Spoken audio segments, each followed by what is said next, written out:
చక్కెర ఎగుమతులకు సంబంధించి మోదీ సర్కారు కీలక నిర్ణయం తీసుకుంది. షుగర్ ఎగుమతులను తక్షణమే నిలిపివేస్తున్నట్లు ప్రకటించింది. దేశీయంగా చక్కెర ధరలు పెరగకుండా ఉండేందుకు కేంద్రం ఈ నిర్ణయం తీసుకున్నట్లు తెలుస్తోంది. దేశీయంగా చక్కెర సరఫరాలో ఇబ్బందులు తలెత్తకుండా ఉండేందుకు కేంద్రం ఈ నిర్ణయం తీసుకుంది. ముడి, తెల్ల, శుద్ధి చేసిన చక్కెరలకు ఈ నిషేధం వర్తించనున్నట్లు విదేశీ వాణిజ్య డైరెక్టరేట్ జనరల్ ఉత్తర్వులు జారీ చేసింది.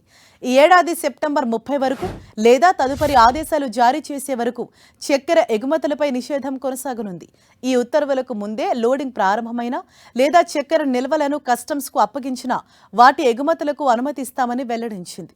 మరోవైపు యూరప్, అమెరికాకు చేసే ఎగుమతులకు నిషేధం వర్తించదని కేంద్రం క్లారిటీ ఇచ్చింది.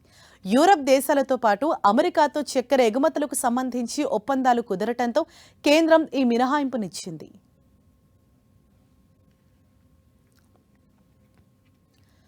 చక్కెర ఎగుమతులకు సంబంధించి కేంద్రం ఏదైతే నిషేధం విధించిందో దానిపైన పూర్తి డీటెయిల్స్ తెలుసుకుందాం. ఢిల్లీ నుంచి మా ప్రతినిధి గోపీకృష్ణ మనకు అందుబాటులో ఉన్నారు. గోపి, ఈ చక్కెర ఎగుమతుల నిషేధానికి సంబంధించి అంటే ఎటువంటి ఆంక్షలు విధించింది, ఇందులో ఏ ఏ దేశాలకు మినహాయింపునిచ్చింది? రైట్ హర్ష, ముఖ్యంగా పశ్చిమాసియాలో నెలకొన్న పరిస్థితుల నేపథ్యంలో దిగుమతులు ఎగుమతులకు సంబంధించిన అంశాలపైన కేంద్రం చాలా సున్నితంగా పరిశీలిస్తూ వస్తుంది. ఇప్పటికే బంగారం దిగుమతులపైన సుంకాన్ని పెంచడంతో పాటు ఇప్పుడు తాజాగా చక్కెర ఎగుమతులను కూడా పూర్తిగా నిషేధించడం జరిగింది. ఇది తక్షణమే అమల్లోకి వస్తుందంటూ కూడా కేంద్రం ఒక ప్రకటనను కూడా జారీ చేయడం జరిగింది. అయితే చక్కెరకు అంటే కేవలం ముడి చక్కెరతో పాటు శుద్ధి చేసిన చక్కెర, ఇతర చక్కెరకు సంబంధించిన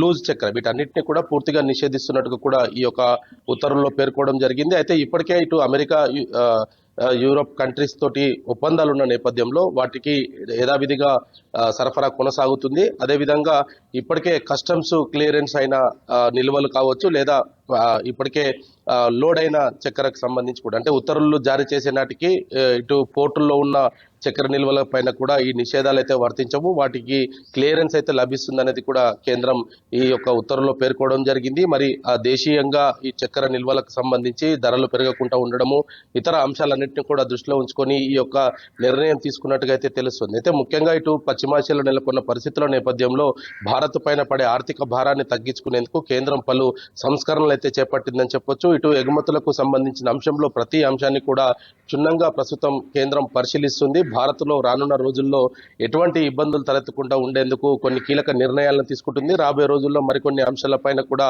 ఇదే విధమైన నిర్ణయాలు ఉంటాయనేది కూడా కేంద్రంలో కొంత చర్చ అయితే జరుగుతుంది. అయితే సెప్టెంబర్ 30 నాటి వరకు అయితే ప్రస్తుతం ఈ ఆంక్షలు కొనసాగుతాయని చెప్పారు. లేదా తదుపరి ఉత్తర్వులు ఒకవేళ పశ్చిమాసియాలో కనుక పరిస్థితులు చక్కబడితే తదుపరి ఉత్తర్వులు వెంటనే ఇచ్చే అవకాశాలు కూడా ఉన్న నేపథ్యంలో ఈ రెండింటిని కూడా ఈ ఉత్తర్వుల్లో పేర్కోవడం జరిగింది.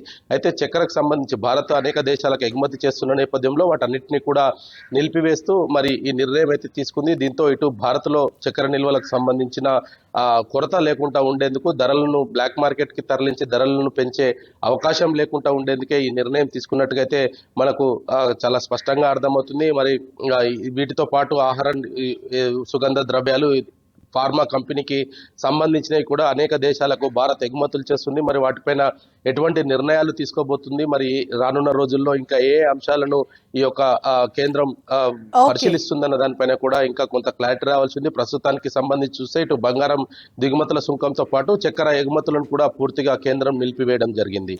థాంక్యూ గోపి.